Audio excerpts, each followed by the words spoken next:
Bueno, ahora sí, habíamos empezado. No sé por qué a veces se me quita eso del giro automático del móvil. Yo lo veía así apaisado bien, pero Belén me ha mostrado que estaba así de lado.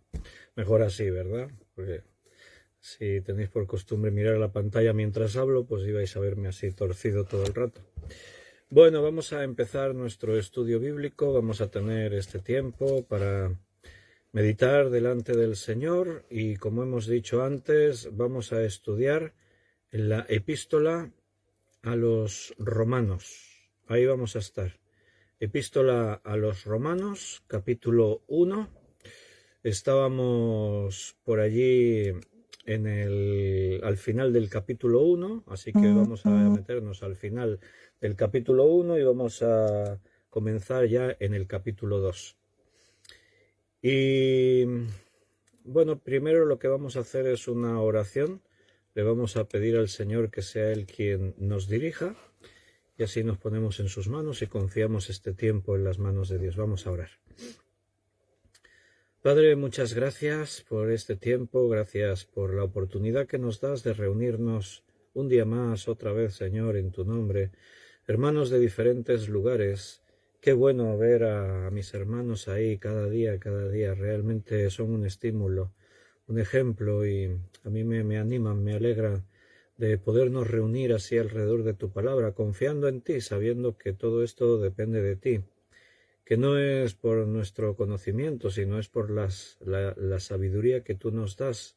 El Espíritu Santo es el que nos guía la verdad, el que pone en nuestra boca las palabras que tenemos que decir. Creemos en todo esto porque es lo que tu palabra dice y creemos que tú sigues edificando tu iglesia.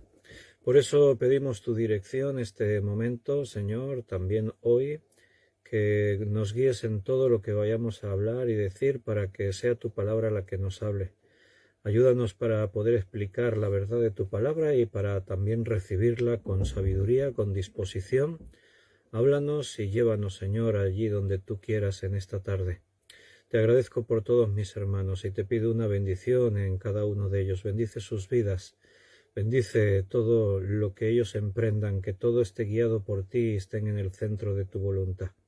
Son tiempos difíciles y necesitamos, Señor, estar muy cerca de ti, muy fundamentados sobre la Escritura, para no ser llevados por todo viento de doctrina y confundidos. No somos perfectos ni mucho menos, pero te buscamos a ti y confiamos en ti, por eso estamos tranquilos porque sabemos que tú nos conduces.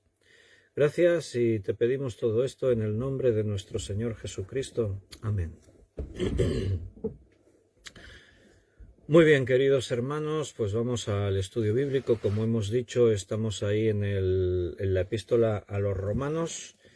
Yo ya voy preparando mi Biblia por acá y estamos conectando el final del capítulo 1 y ya entrando en el capítulo 2.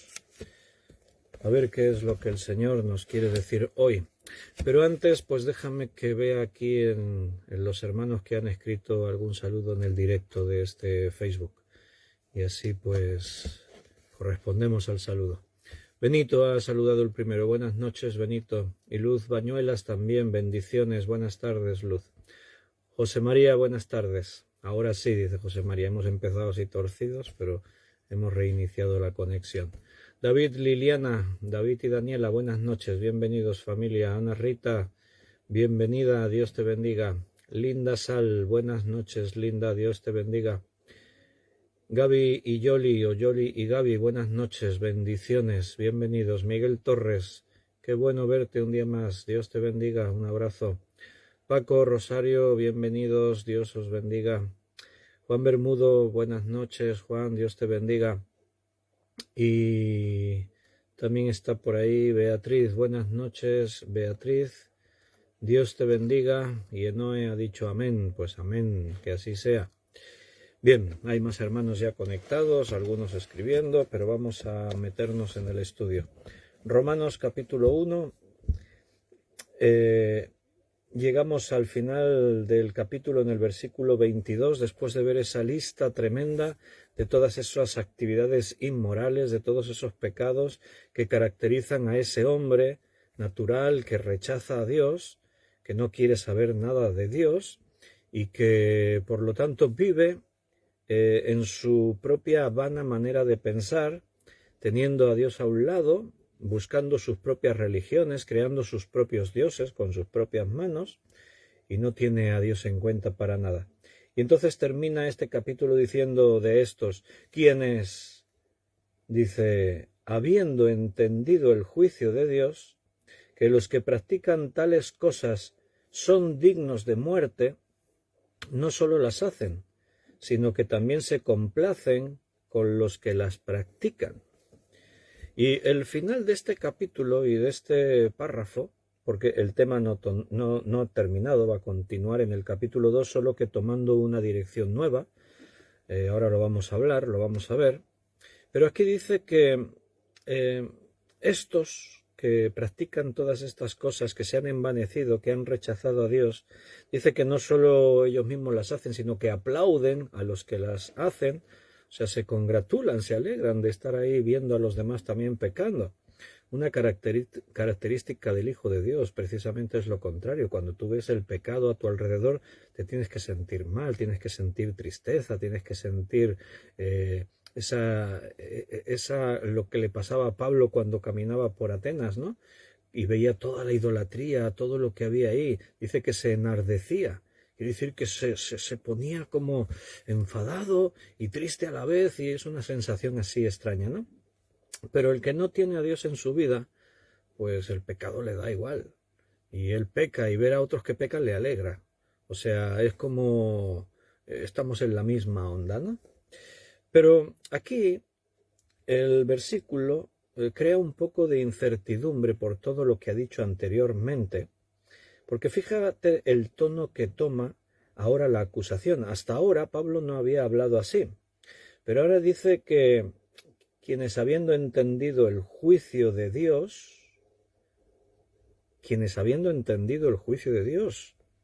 pero si hemos estado leyendo que estos se han envanecido en su propia mente, no han conocido a Dios, le han rechazado. Entonces, ¿qué quiere decir con que estos que han conocido el juicio de Dios? Recuerda que nosotros estamos leyendo una traducción al castellano y a veces podemos perder la esencia del texto original. Aquí los maestros coinciden en decir que ahora Pablo se está refiriendo no solamente a esos griegos que contemplaron la creación y tuvieron la oportunidad de decir esto lo ha tenido que crear alguien, sino que se envanecen en su propio razonamiento y en lugar de buscar al Dios de la creación, al Dios verdadero, fabrican sus propios dioses. Pero ahora es como si le hablase a algunos de estos griegos que hubiesen sido confrontados con la predicación del Evangelio. O sea, quienes habiendo entendido el juicio de Dios, vendría a decir algo así como, y también los que han entendido el juicio de Dios. O sea, es como que Pablo quiere rematar, quiere finalizar esta primera idea, hablándole a los gentiles. Ahora en el capítulo 2 va a hablarle a los judíos. Pero para rematar y terminar de hablar a los gentiles, vamos a incluir a estos que ya han tenido conocimiento del juicio de Dios. Gente que han sido confrontados con el Evangelio.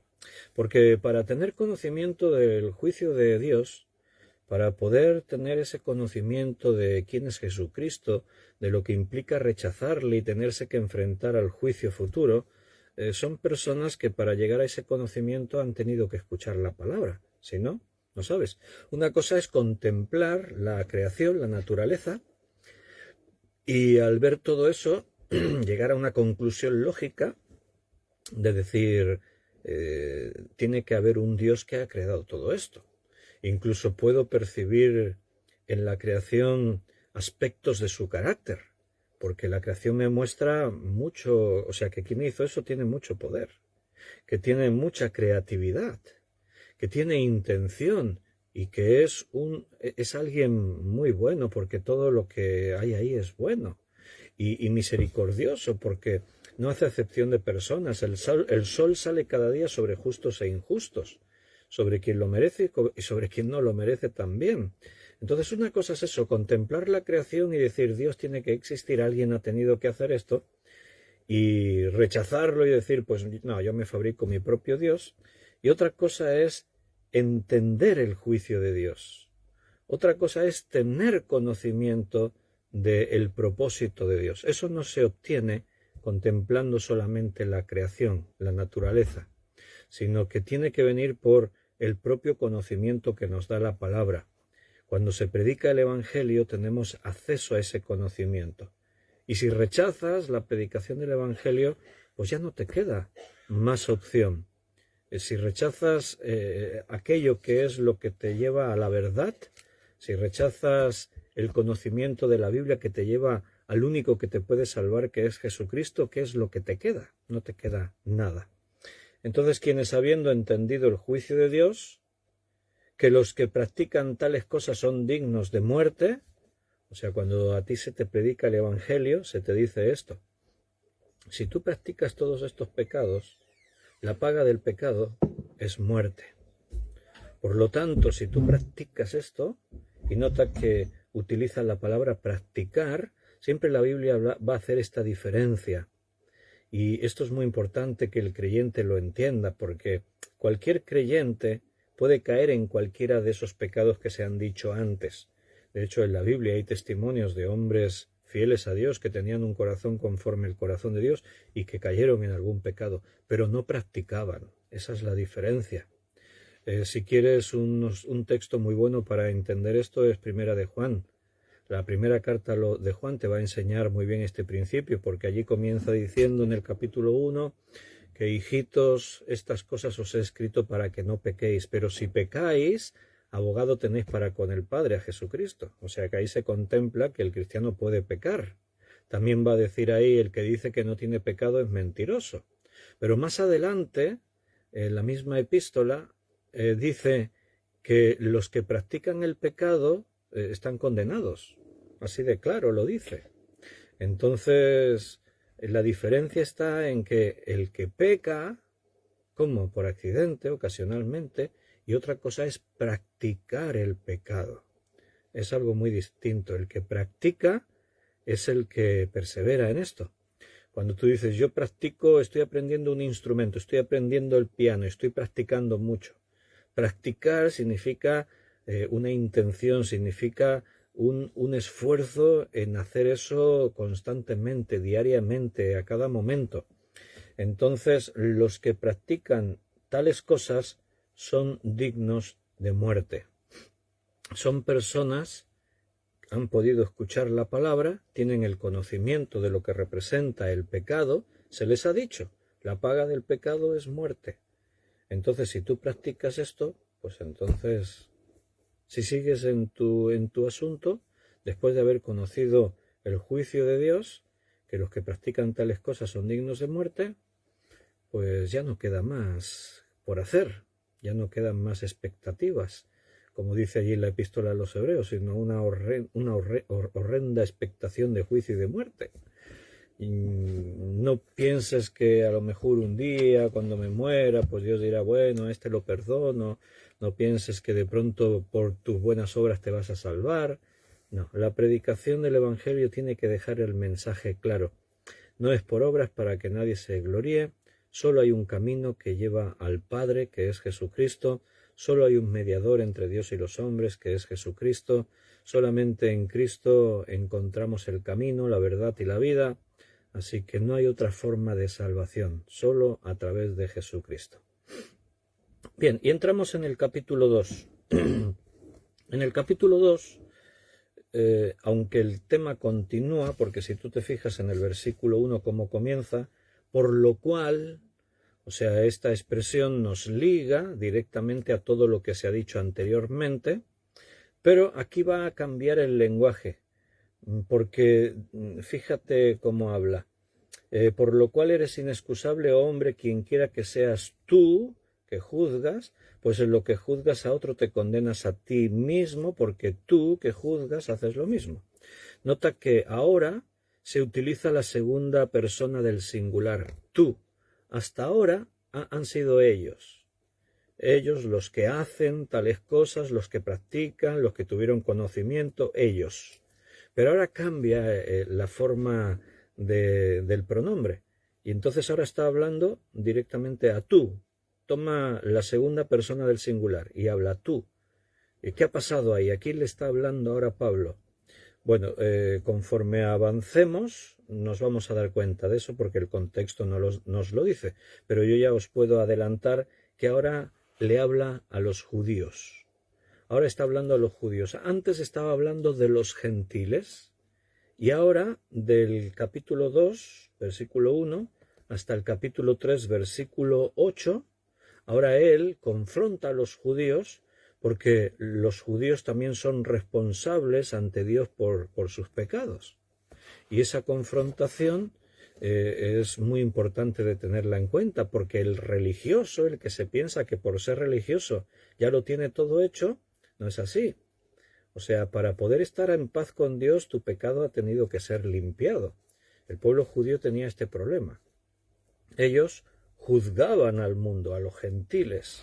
Los juzgaban tanto que los menospreciaban y no querían tener nada que ver con ellos. Entonces, este estilo literario que aquí Pablo comienza a hablar se llama diatriba. Es un estilo literario, la diatriba, que utiliza un diálogo imaginario con un estudiante o con un adversario. O sea, notas, ¿no? Por lo cual eres inexcusable, hombre, quien quiera que seas tú que juzgas, porque en lo que juzgas a otro te condenas a ti mismo.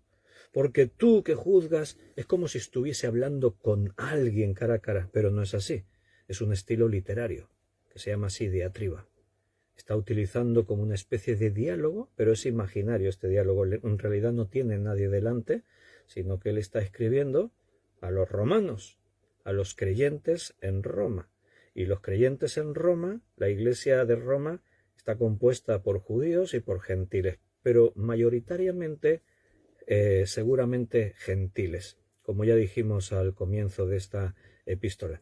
Entonces ahora habla a los judíos, lo sabemos por el contexto. De hecho, si tú estás utilizando una Biblia Reina Valera, verás que el título que se le da al párrafo que empieza en el versículo 17, el traductor puso ahí los judíos y la ley. ¿Lo notas eso? Bueno, porque el contenido nos está hablando de eso y ahí es a donde nosotros vamos. También aquí lo que Pablo está utilizando es, evidentemente cuando Pablo escribió esto no existía las diferentes formas de hablar de psicología y de cómo, pero está utilizando una técnica psicológica que se puede llamar proyección, porque lo que está haciendo Pablo es presentar a todos estos tan pecadores, los gentiles, la lista es tremenda, lo estábamos viendo el otro día, injusticia, fornicación, perversidad, avaricia, maldad, llenos de envidia, homicidios, contiendas, engaños, malignidades, murmuradores, detractores, aborrecedores de Dios, injuriosos, soberbios, altivos, inventores de males, desobedientes a los padres, necios, desleales, sin afecto natural, implacables, sin misericordia. Mira qué lista tan tremenda, ¿no? Y entonces esto Pablo lo está hablando. Ahora imagínate que en este diálogo imaginario los judíos le están escuchando a Pablo y Pablo les está diciendo, porque estos gentiles que han rechazado a Dios y por lo tanto al haber rechazado a Dios, al haber creado sus propios ídolos, practican todas estas cosas y el judío está escuchando y está diciendo, sí, es verdad, Pablo, sí, son dignos de muerte, como dice ahí al final de este versículo 32, ¿no? Sí, son dignos de muerte, sí, porque fíjate, qué perversidad, qué maldad, qué no sé qué. Y ahora de pronto, en el argumento que Pablo lleva, pega un giro total y de pronto les dice, pero tú eres inexcusable, quien quiera que seas, que estás juzgando, porque en lo que juzgas a estos, te estás condenando a ti mismo porque tú también haces lo mismo. Es una confrontación así muy brusca, directa, es un mensaje agresivo, porque el judío está juzgando al gentil y está diciendo, es verdad, todos estos son pura basura, no merecerían ni vivir. Los judíos decían que los gentiles A los gentiles Dios los creó para que pudieran servir de combustible para alimentar el fuego del infierno. O sea, el judío contempla al gentil y lo juzga. Y ahora Pablo le dice, sí, pero tú que juzgas, haces lo mismo. Y ahí la reacción que tiene el oyente es muy interesante. Evidentemente no creas que al decirle esto Pablo al judío, el judío dice, ay, sí, es verdad, pero provoca algo en el interior del que está escuchando. O sea, le provoca una reacción. Tú estás juzgando y en un momento dado te dicen, sí, pero cuidado, porque tú que juzgas, te estás juzgando a ti mismo, porque tú haces lo mismo. Y por lo menos te provoca un caos en tu interior, una reacción, un trastorno. De pronto te confronta y te lleva a la reflexión. Porque tú piensas, ¿cómo que yo hago lo mismo? Y te quedas ahí pensando, ¿no? ¿Cómo que yo hago lo mismo? Mira, un judío tiene una alta moralidad. Bueno, si analizamos la vida del pueblo judío vamos a ver sus pecados. Pero no suelen ser pecados quizás así como hemos leído anteriormente, de aborrecedores de Dios, altivos, inventores de males, llenos de perversidad, de fornicación. Normalmente el judío tiene una moralidad más alta, la figura del fariseo, ¿no? Siempre impecable, bien vestido, asistiendo al templo, a las sinagogas, cumpliendo con los rituales, tratando de hablar así muy educadamente. Es como una imagen así como muy respetable. O sea que de pronto no parecen encajar en esta lista de lo que hemos leído.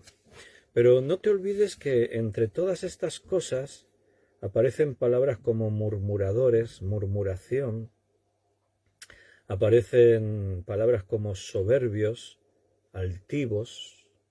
O sea, no todo lo que ahí se está hablando es fornicación, perversidad, homicidios. No, se habla de envidia, se habla de altivez, de soberbia, de necedad, de ser desleal, de no tener un afecto natural.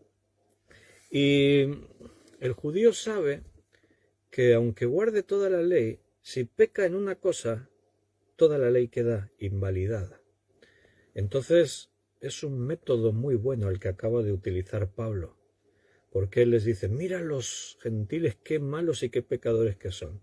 Y ahí los judíos que están leyendo la carta están asintiendo y están, sí, Pablo tiene toda la razón, estos son dignos de muerte. Y ahora de Pablo le dice, cuidado, tú que estás juzgando, y de pronto ahí el que estaba juzgando se da por aludido, porque tú que juzgas, te juzgas a ti mismo, porque tú que juzgas haces lo mismo. Y de pronto ahí por lo menos hay un conflicto interno. ¿Cómo que hago lo mismo? ¿Cómo que? Jesús le dijo a los fariseos, hipócritas, la hipocresía es, tú ya sabes, una actitud que tiene una cara, pero es falso. O sea, tú das una imagen, pero en realidad hay una doble cara. Una cosa es lo que los demás ven y otra cosa es lo que realmente hay en tu interior. Eso es hipocresía. Es tratar de aparentar lo que no eres. Jesús le decía a estos fariseos, a estos judíos, les decía que colaban el mosquito y se tragaban el camello. Porque sí, el judío siempre estaba pendiente de eso. No voy a tocar a un gentil que me contamino. Hay que guardar el sabbat. Hay que hacer esto, hay que hacer aquello, el ritual, lo otro. Pero después no tenían amor por su prójimo. La parábola del buen samaritano confronta al judío con eso. Ahí había un judío que salió de Jerusalén, cayó en manos de los asaltantes y quedó en el borde del camino medio muerto. Pasó un sacerdote, pasó un levita, pasaron judíos y lo vieron y pasaron de largo. No quisieron implicarse. Pero pasó un samaritano, y tú sabes que judíos y samaritanos se llevan a muerte, pero el samaritano al ver el judío se implicó, lo atendió, vendó sus heridas, lo puso sobre su cabalgadura, lo llevó al mesón, pagó sus gastos, Y todo venía por la pregunta de los judíos a Jesús: ¿y quién es el prójimo? Y ahora Jesús les pregunta a ellos: ¿quién fue el prójimo de este judío? Y todos pues se quedan así, dicen: pues el samaritano. Este fue el que ayudó al otro. Entonces esa visión del judío de juzgar a todo el mundo, pero él creerse perfecto, es lo que ahora Pablo quiere confrontar. Tú no eres perfecto, tú eres pecador. Aquí dice, por lo cual eres inexcusable, hombre, quien quiera que seas tú, o sea, cualquier persona. Esto, el abanico es más amplio, no solo para los judíos, un mensaje, aunque ahora Pablo le habla a los judíos, la aplicación es para todos. Para cualquiera que se crea delante de Dios perfecto, que está ahí colando el mosquito, cuidado esto, cuidado aquello, cuidado lo otro, pero en su propia vida se traga el camello. No pasa nada, esto no tiene importancia. Bueno, ahí ahora la palabra de Dios nos confronta.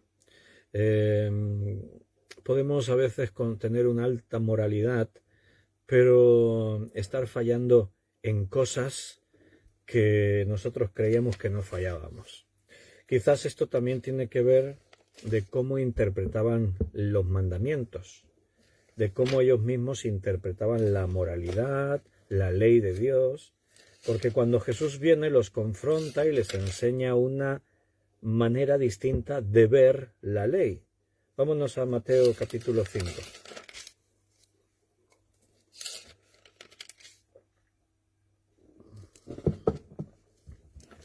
Mateo 5, leeremos del versículo 1, no, del 21 al 48. Mateo 5, 21.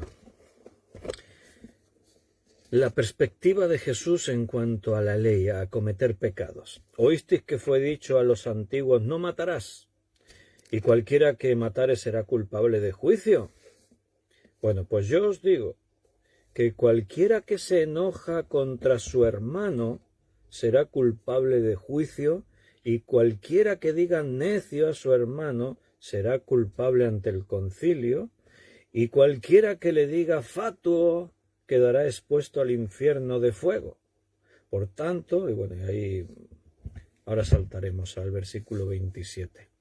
Claro, la ley decía que el que mata es culpable de juicio. Pero Jesús tiene otro punto de vista del pecado. A veces uno no mata al otro, pero piensa por dentro: ojalá te mueras. Para Jesús es como si lo hubiese matado. Eso es lo que aquí está diciendo. Mira, uno no mata a otro a veces porque mide las consecuencias. Si lo mato me van a meter a la cárcel. Pero el pecado, ¿dónde nace? ¿En la acción o en el corazón y en el pensamiento? Nace aquí, en el corazón y en el pensamiento. Una vez que tú ya lo deseas aquí dentro, una vez que en tu corazón tú ya tienes el deseo de eso, la pasión de eso, la obsesión, ya pecaste. El llevar a cabo la acción o no dependerá de varias circunstancias. Mira en el versículo 27. Oísteis que fue dicho: no cometerás adulterio. Pero yo os digo que cualquiera que mira a una mujer para codiciarla, ya adulteró con ella en su corazón. Esa es la perspectiva de Jesús en cuanto a la ley. Los judíos no tenían esta perspectiva. De ahí la hipocresía a la que Jesús los confrontaba y les acusaba constantemente. Hipócritas. Les decía, de ahí a la expresión: coláis el mosquito y os tragáis el camello. Los judíos siempre tenían sus formas para hacer trampas. Ellos cumplían con la ley, pero a veces lo hacían haciendo trampas. La ley contemplaba que en día de reposo tú no te podías alejar de tu casa no sé cuánto, no sé, ahora no recuerdo a cuánta distancia. Vamos a decir 1 kilómetro, no recuerdo exactamente. Y si tú te ibas más de esa distancia y comías y todo, estabas pecando porque estabas transgrediendo el día de reposo. Entonces lo que ellos hacían era trampas. Ellos llevaban comida a una distancia X, y entonces ellos iban a esa distancia, se paraban, comían, se quedaban allí, y entonces descansaban, estaban ahí reposando y contaban a partir de ahí como si no hubiesen salido de su casa, contaban otro kilómetro y hacían cosas así. O sea, ellos, no, nosotros cumplimos la ley, pero tenían sus trampas, sus trucos, tenían sus fórmulas, tenían sus... Entonces, esa hipocresía es la que Jesús confrontaba. El pecado no está en la acción, está en el corazón. No cometerás adulterio, pero a lo mejor no lo cometes porque no puedes. El adulterio es cosa de dos. A lo mejor no lo haces por las consecuencias, como antes decíamos con el homicidio. Pero si en tu corazón ya lo codicias, según Jesús, ya has pecado. Y así, pues todo este pasaje, hasta el versículo 48, Jesús sigue con la misma idea. Versículo 31. También fue dicho, cualquiera que repudia a su mujer, dele carta de divorcio. Pero yo os digo que el que repudia a su mujer, a no ser por causa de fornicación, hace que ella adultere. Y el que se casa con la repudiada, comete adulterio.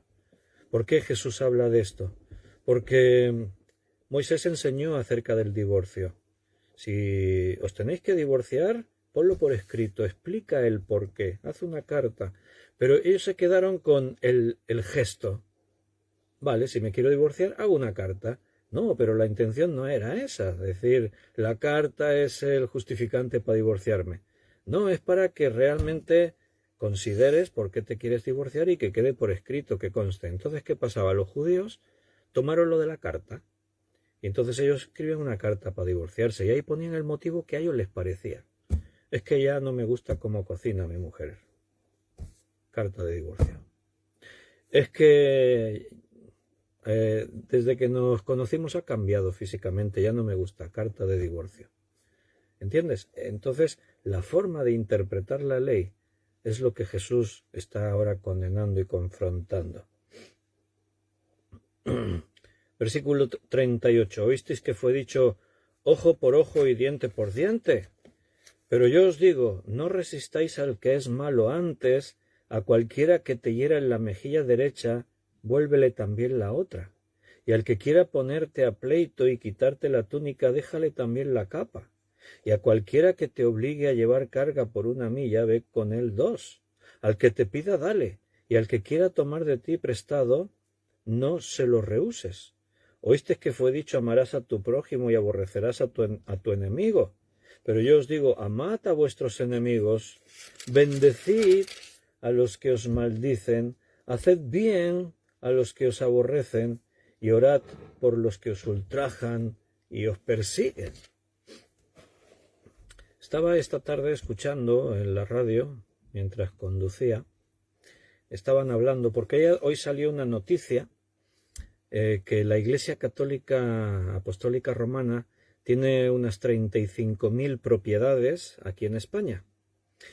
Pero se hizo un inventario, el gobierno investigó y tal, y resulta que tienen 1.000, por lo menos tienen 1.000 propiedades que no son suyas. Están haciendo uso de ellas, pero no les pertenecen. Son del Estado, son de algunas familias, algunos particulares, pero mayoritariamente son propiedad del Estado. Entonces el Estado les reclama esas propiedades que no son de ellos. Y estaba escuchando en un programa de radio que se estaban burlando de esto. Estaban diciendo, pero ¿la Iglesia no enseña que no se tiene que robar? Estaban diciendo. Y decían, ¿y entonces cómo se llama eso de quedarte con unas propiedades que no son tuyas? Para la gente es muy fácil rápidamente juzgar, ¿no? Y ver, mira, estos que enseñan esto y hacen lo contrario. Entonces, somos deudores delante de Dios por el testimonio que damos a los hombres de las cosas que hacemos. Fíjate Jesús cómo eleva el listón. ¿Oísteis que fue dicho ojo por ojo, diente por diente? No, yo os hablo del perdón. Porque el carácter de esos mandamientos en su contexto tiene un propósito, pero no es buscar la venganza, ojo por ojo, diente por diente, allí está contemplado como un justo juicio. Aborrecerás a tu enemigo, no lo habéis entendido mal. El fondo de la ley es amar al enemigo. Y ahora Jesús no viene a abolir la ley, no viene a quitarla, no viene a poner el listón más alto, porque los judíos no habían entendido el corazón de la ley, lo que estaba detrás de todo eso. Entonces, Yoli y Gaby hacen una pregunta. Dice, si para el Señor la intención era ya pecado, ¿la tentación lo es también? No, hay una diferencia entre tentación y la intención. Cuando habla de intención, más que intención es determinación.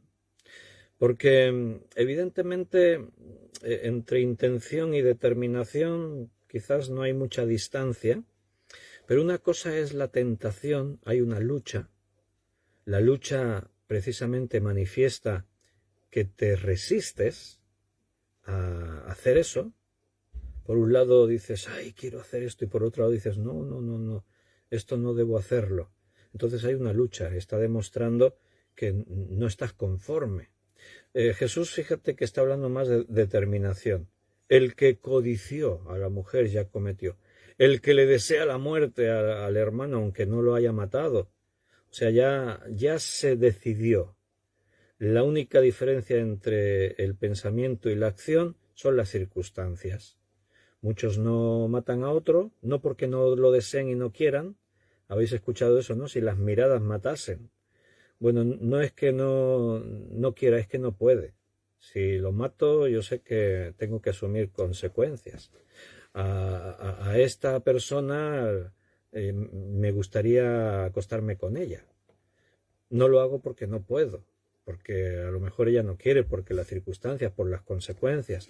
Entonces es más determinación, hay que matizar esa diferencia. Una cosa es la tentación y otra cosa es la determinación. Jesús fue tentado. Todos somos tentados, pero si no sucumbes a la tentación no pecas. La tentación es la incitación a hacer algo y entonces tú puedes resistir. Y a veces la lucha es dura. Y muchos creyentes se pasan media vida luchando con la tentación y muchas veces sucumben, ¿no? Porque a veces no estamos bien en el espíritu, estamos también más en la carne, pero bueno, ese es otro tema. Entonces, todo este pasaje, pues Jesús está mostrando esa forma de ver la ley, que posiblemente es lo que ahora Jesús le está mostrando a los judíos. Tú que juzgas, estás haciendo lo mismo, te juzgas a ti mismo. Ahora aquí surge una pregunta, porque estamos hablando de juzgar.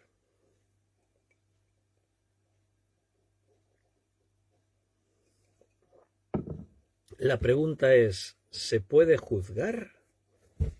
Recuerda lo que dice Pablo. Eres inexcusable, oh hombre, quien quiera que seas tú que juzgas. Pues en lo que juzgas a otro, te condenas a ti mismo, porque tú que juzgas haces lo mismo. Teníamos la Biblia abierta en Mateo capítulo 5. Pues si miras un poquito más adelante, en el capítulo 7, versículo del 1 al 5, Jesús dice, no juzguéis para que no seáis juzgados, porque con el juicio con que juzgáis, seréis juzgados, y con la medida con que medís, os será medido. ¿Y por qué miras la paja que está en el ojo de tu hermano y no echas de ver la viga que está en tu propio ojo? ¿O cómo dirás a tu hermano, déjame sacar la paja de tu ojo y aquí la viga en el ojo tuyo? Hipócrita, saca primero la viga de tu propio ojo y entonces verás bien para sacar la paja del ojo de tu hermano. La pregunta es esta, ¿se puede juzgar? ¿Qué te parece? Ahí Jesús está diciendo, no juzguéis para que no seáis juzgados. Y añade más información, dice más cosas. Ahora lo analizaremos un poco más. Pero déjame que te muestre que en la Biblia hombres como Pablo juzgaron a otros. De hecho, la palabra de Dios a veces nos dice que tenemos que juzgar. Mira cómo Jesús lo dice en Juan 7:24. no juzguéis según las apariencias, juzgad con justo juicio. O sea, está diciendo no juzguéis según las apariencias, sino juzgad, o sea, se nos está diciendo que juzguemos, juzgad con justo juicio. Vaya, ¿qué vamos a hacer entonces? ¿Juzgamos o no juzgamos? En primera carta a los Corintios, capítulo 5, versículo del 1 al 3, Pablo dice: de cierto se oye que hay entre vosotros fornicación, y tal fornicación cual ni aun se nombra entre los gentiles, tanto que alguno tiene la mujer de su padre. Y vosotros estáis envanecidos. ¿No debierais más bien haberlos lamentado para que fuese quitado de en medio de vosotros el que cometió tal acción? Ciertamente yo, dice Pablo, como ausente en cuerpo, pero presente en espíritu, dice, ya como presente he juzgado al que tal cosa ha hecho. Así que ahí tenemos a Pablo juzgando. De hecho, si comenzamos a mirar, vamos a ver un montón de textos. A Pedro lo vas a ver juzgando a un matrimonio en Hechos capítulo 5, se llamaban Ananías y Safira. Cierto hombre llamado Ananías con Safira su mujer vendió una heredad y sustrajo el precio sabiéndolo también su mujer, y trayéndolo solo una parte la puso a los pies de los apóstoles. Estoy leyendo en Hechos 5. Y dijo Pedro: Ananías, ¿por qué llenó Satanás tu corazón para que mintieses al Espíritu Santo y sustrajeses del precio de la heredad? Reteniéndola, ¿no se te quedaba a ti y vendida no estaba en tu poder? ¿Por qué pusiste esto en tu corazón? No has mentido a los hombres sino a Dios. Al oír Ananías aquellas palabras cayó y expiró, y vino un gran temor sobre todos los que lo oyeron. Levantándose los jóvenes, lo envolvieron y sacándolo lo sepultaron. No guardaban mucho velatorio aquí. Pasado un lapso como de 3 horas, sucedió que entró su mujer, no sabiendo lo que había acontecido. Entonces Pedro le dijo: dime, ¿vendisteis en tanto la heredad? Y ella dijo: sí, en tanto. Y Pedro le dijo: ¿por qué convinisteis en tentar al Señor, al Espíritu del Señor? He aquí a la puerta los pies de los que han sepultado a tu marido, y te sacarán a ti. Y al instante ella cayó a los pies de él y expiró. ¿Qué está haciendo Pedro? Está juzgando a un matrimonio. Está diciendo: esto que habéis hecho, no, está mal. Habéis mentido al Espíritu Santo, tenéis que pagar las consecuencias. ¿Te das cuenta? Entonces la pregunta es esa: ¿se puede juzgar o no se puede juzgar? O incluso podríamos decir, ¿debemos juzgar o no debemos juzgar? Me vuelvo a Mateo capítulo 7. Porque un poquito más adelante, nosotros hemos leído del versículo 1 al 5, pero si te fijas un poquito más adelante en el versículo 15, dice: guardaos de los falsos profetas, dice Jesús, que vienen a vosotros con vestidos de ovejas, pero por dentro son lobos rapaces. Por sus frutos los conoceréis. ¿Acaso se recogen uvas de los espinos o higos de los abrojos? Así todo buen árbol da frutos buenos, pero el árbol malo da frutos malos. No puede el buen árbol dar malos frutos, ni el árbol malo dar frutos buenos. Todo árbol que no da buen fruto es cortado y echado en el fuego, así que por sus frutos los conoceréis. En otras palabras, Jesús está diciendo que juzgues los frutos, que analices. Tú tienes que ver a las personas y saber si son ovejas o son lobos disfrazados. Si son un árbol bueno o son un árbol malo. ¿Entiendes? Eso es lo que aquí Jesús nos está diciendo. Entonces, ¿dónde está la respuesta? Capítulo 7, versículo 1. No juzguéis para que no seáis juzgados. Te vas a encontrar en la iglesia que muchos van a utilizar estos textos a conveniencia. Hermano, me estás juzgando y la Biblia dice: no juzguéis para que no seáis juzgados. ¿Dónde está la cosa aquí? Mira, una cosa es juzgar. Cuando aquí Jesús dice no juzguéis, la palabra griega que se utiliza ahí es crino. Y esa palabra crino significa condenar, resolver, determinar, hacer juicio. Seguramente en muchos estudios de los que hemos dado, si te has fijado, yo he utilizado expresiones como que yo no puedo juzgar a la persona. Yo no puedo juzgar las motivaciones de las personas. ¿Por qué? Porque yo no sé lo que hay en su pensamiento ni en su corazón, en su intención. Yo no veo eso. Yo veo las acciones, veo los frutos, pero no puedo ver el interior de la persona. Ahí está la diferencia.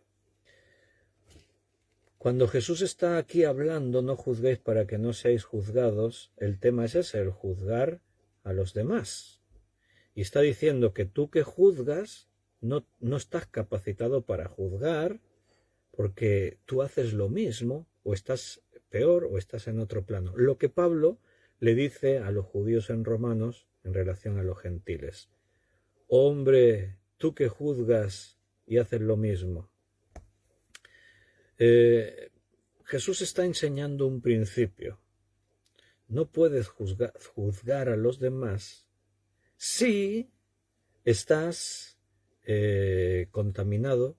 Si tienes una viga en tu ojo, ¿cómo vas a ver la paja en el ojo de tu hermano? Y lo que no se puede hacer es juzgar a la persona. Yo no puedo decir, es que tú nunca has querido hacer esto. Eso es emitir un juicio. Porque yo qué sé si él quiso o no quiso hacerlo. Cuando nosotros hablamos entre nosotros, los hombres, a veces juzgamos a los demás sin darnos cuenta en este sentido. Es que tu intención siempre fue esta. Yo no lo sé, no puedo afirmar eso. Yo no puedo ver la mente, no puedo ver el corazón. Eso es algo que le corresponde a Dios. Dios juzgará a todos los hombres, a toda la humanidad. Y Él sí puede juzgar porque Él conoce todo. Él conoce y discierne las intenciones del corazón, Él conoce los pensamientos más ocultos, Él lo sabe todo. Pero la Biblia nos enseña que tenemos que juzgar. ¿El qué? Los hechos, las obras. Tenemos que juzgar los frutos. Guardaos de los falsos profetas, hemos leído en el versículo 15 de este capítulo 7, que vienen a vosotros con vestidos de ovejas, pero por dentro son lobos rapaces. Dices, ¿y cómo lo sé si vienen disfrazados? Versículo 16, por sus frutos los conoceréis. ¿Y qué ilustración más buena? Ahora Jesús habla de un árbol que da frutos. ¿Cómo identificas un árbol? A veces por la hoja es difícil. Si tú no eres un buen conocedor de este tema, si tú no conoces muy bien los árboles, ¿en qué diferenciarías un naranjo de un mandarino? Si solo veo las hojas, yo sinceramente te digo, pues no sabría. Pero uno da naranjas y el otro da mandarinas. ¿En qué diferenciarías, por ejemplo, un manzano de un ciruelo? Las hojas son distintas, pero si no eres bien conocedor a simple vista, o un ciruelo de un melocotonero, aún se parecen más. Ahora, cuando está el fruto, es indudable. Cuando tú ves un árbol que tiene ciruelas, dices, esto es un ciruelo. Cuando ves un árbol que tiene manzanas, dices, esto es un manzano. Cuando ves un árbol que tiene peras, dices, esto es un peral. Entonces, ahí no hay duda, por sus frutos los conoceréis. Entonces, ¿cómo puedo yo saber quién es un falso profeta, que es el tema de este pasaje? Por sus frutos. Un verdadero profeta vive para la causa de Dios, no vive para su causa. Un verdadero profeta, su único objetivo era anunciar la palabra de Dios. No le pedía dinero a nadie. Ahí los judíos tenían un modelo para identificar falsos profetas y uno era este.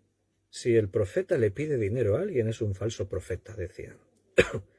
Si el profeta se queda y se establece en un sitio y ahí se acomoda, es un falso profeta. Porque Dios llamaba a los profetas a ser itinerantes. No tenían una morada fija, iban de aquí para allá, como Jesús. Jesús era un profeta. ¿Y qué dijo Jesús? Yo no tengo donde recostar mi cabeza. Eso es un profeta. Entonces por sus frutos los conoceréis. Hoy en día que muchos se proclaman profetas, observa los frutos.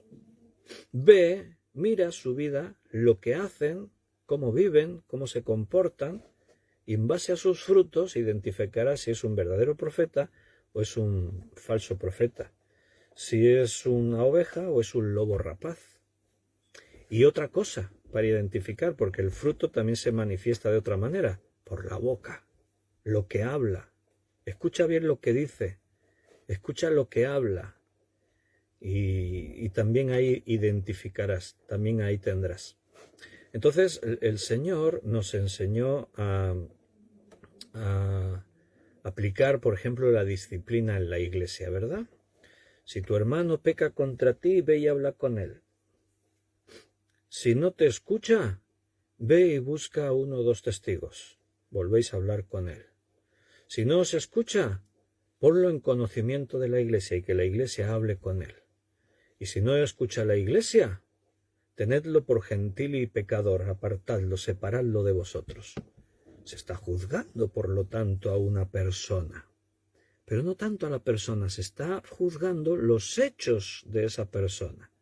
Si tu hermano peca contra ti, hermano, me has agraviado en esto. No, pero mira, ¿y tú qué tienes que decirme? ¿Quién eres tú? Que no sé qué. Está bien, está bien. Vas y buscas 2, 3, 1 o 2 hermanos de la iglesia y vais los 2 o 3 otra vez a hablar con él. Mira, hermano, no es cosa mía. Aquí vienen 2 hermanos de la iglesia conmigo. Ellos ven lo mismo que yo. Has cometido un pecado. Este pecado tiene que ser restaurado, sanado. No, y a mí que vosotros, a mí no. Está bien, vamos a ponerlo en conocimiento de la iglesia. La iglesia tiene una autoridad. La iglesia es la obra de Cristo. Ahí opera el Espíritu Santo. Hay ministerios, hay pastor, hay responsables, hay líderes. Ahora es la iglesia la que viene y contempla los hechos y dicen, sí, ahí hay un pecado. Hermano, has pecado. Dios quiere restaurarte. Y vienen y lo hablan con amor. El propósito siempre ha sido ayudar al hermano, sanarle. Considérate a ti mismo, porque tú también puedes caer, decía Jesús. Entonces la intención es esa. La disciplina en la iglesia busca la restauración del pecador, no su destrucción, no la restauración. Pero se está juzgando algo. ¿Qué es lo que se juzga? El pecado, el fruto, la acción, los hechos. Entonces esa persona, si no reconoce el pecado, tiene un problema. Y por eso la iglesia tiene que tomar al final una determinación de decirle, hermano, no eres bienvenido aquí, porque no aceptas las normas. Tu intención es seguir en el pecado, no puedes estar aquí. De eso se trata. Juzgar frutos, no a las personas. Es diferente que yo le digo a una persona, oye, has mentido, a decirle, eres un mentiroso. ¿Se puede decir eres un mentiroso? Sí, si la persona repetitivamente miente. Si una persona miente hoy, mañana, y es sorprendido en una mentira, en otra, es una persona que por su repetición es mentiroso. ¿Por qué? Un mentiroso, según el diccionario, es aquel que no apela a la verdad, sino que usa la mentira de una forma frecuente. Tampoco lo estás juzgando. Si yo le digo a una persona, hermano, estás borracho, y el hermano me dice, me estás juzgando, la Biblia dice que no me juzgues, y yo le digo, no, pero yo no te juzgo, yo no estoy diciendo el por qué te has emborrachado, yo no estoy diciendo que te condeno para la eternidad, yo no puedo hacer eso, ese juicio le corresponde a Dios. Pero yo te veo que no te mantienes derecho, que tu aliento apesta a bebida, que tu habla te delata porque no articulas bien las palabras, entonces yo te digo, estás borracho y no te estoy juzgando. estoy juzgando los frutos, los hechos, y ahí tenemos que hacerlo. ¿Qué es lo que hizo Pablo en el pasaje que leímos de 1 de Corintios capítulo 5? Él está reprochándole a la iglesia que están tolerando un pecado dentro de la iglesia y no hacen nada. O sea, la iglesia tiene la obligación de juzgar los frutos, los actos, las cosas que los miembros hacen. De cierto se oye que hay entre vosotros fornicación, y tal fornicación cual ni aun se nombra entre los gentiles, tanto que alguno tiene la mujer de su padre. ¿Notas? Se está hablando de personas, pero no se juzga a las personas, se juzga a los hechos. Hay alguien que tiene relaciones con su madrastra. Y vosotros estáis envanecidos. ¿No debierais más bien haberlos lamentado para que fuesen quitado de en medio de vosotros el que cometió tal acción? ¿No tendríais que confrontar este hecho? ¿No tendríais que decir, oye, esto que estás haciendo, qué? Ciertamente yo, dice Pablo, estoy ausente en el cuerpo, pero presente en el espíritu, y como presente he juzgado al que tal cosa ha hecho. Pero él no sentencia, no dice, tú te condenarás para siempre en el fuego del infierno. Eso le corresponde a Dios. Ahí nosotros no podemos juzgar. Pablo en ningún momento habla de motivaciones. Y el que ha hecho esto lo hace porque... No, yo qué sé por qué lo hace. Pero el pecado tiene nombre. Fornicación, mentira, robo, etcétera, etcétera. Entonces nosotros tenemos que ver el pecado y llamar al pecado por su nombre. Y si éste ha robado, le decimos, tú has cometido un robo. Y recuerda, detrás de esto, de este tema, está el fondo de la restauración que antes dije. La intención de todo esto es la restauración. Si esa persona dice, sí, es cierto, he pecado, estoy arrepentido, quiero restaurar el daño que he hecho, entonces hay que darle la oportunidad. El Señor siempre nos dará una nueva oportunidad. ¿Cómo se tratará cada caso? Cada caso es especial en sí mismo. No es lo mismo alguien que viene a mí como pastor, por ejemplo, ¿no? Y me dice, Víctor, quiero hablar contigo. Sí, claro, vamos a hablar. Y entonces el hermano me dice, mira, Víctor, he cometido un pecado, he hecho esto, he fallado en esto. Entonces no es lo mismo eso que el hermano que está pecando y se lo calla. Y es cuando es sorprendido que le dicen, tú, estás pecando, mira lo que estás haciendo. No es lo mismo que éste te diga estoy arrepentido a que te lo diga éste. ¿Entiendes? Uno vino por voluntad propia a confesar algo que no se sabía. Ahí hay arrepentimiento. En este caso, fue sorprendido. Y ahora la cuestión es, ¿se arrepintió? ¿Pero por qué? ¿Porque fue sorprendido?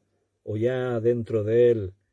Y entonces, no es que a este no le permitimos que se arrepienta. Sí, hay que buscar restauración en todos los casos. Pero este ya dio el paso.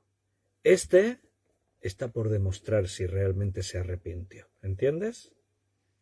Ahí es donde la Iglesia tiene autoridad para juzgar los frutos y para seguir el proceso, la evolución, cómo van a ir las cosas. Me vuelvo a Romanos, capítulo 2, para terminar en esta noche. Por lo cual eres inexcusable. No hay una excusa. Oh hombre, quienquiera que seas tú, que juzgas, pues en lo que juzgas a otro te condenas a ti mismo, porque tú que juzgas haces lo mismo. Recuerda, ahora Pablo ha cambiado el tono. Hasta entonces estaba hablando de ellos. Pablo habla de ellos como los gentiles.